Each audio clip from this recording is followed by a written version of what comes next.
মানে ডেটটা হচ্ছে আপনার 4 এবং 5 ভোর রাতে।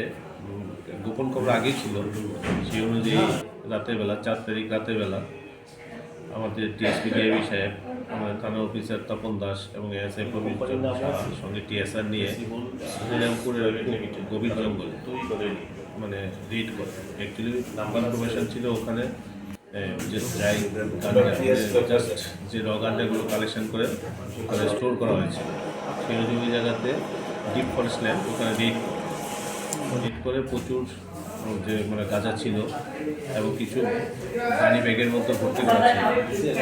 তো ম্যাক্সিমামটাই ওখানেই বাই ফায়ার ওগুলো ডেস্ট্রয় করা হয়েছে এবং যেগুলো গানি ব্যাগে ছিল এগুলো প্রায় 60-65 কেজি হবে, এগুলো নিয়ে আসা হয়েছে।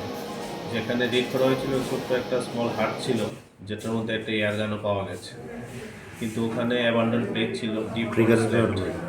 তো ওখানে তো কাউকে পাওয়া যায়নি, তবে ট্যাঙ্করি চলছে এবং যে গানি ব্যাগে গাঁজাগুলো ছিল এবং যে এয়ার গানটা পাওয়া গেছে ওটা আমরা সিজ করেছি এবং আমরা সেটা ট্যাঙ্করি চালিয়ে যাচ্ছি। ইয়া একটা ফ্যাক্টরি মেড, তো এগুলো ছোট বল ইউজ করেই করে। তো স্মল রেঞ্জ থেকে যদি কেউ কোনো ধরনের করে সেটা এফেক্টিভ তো আছে।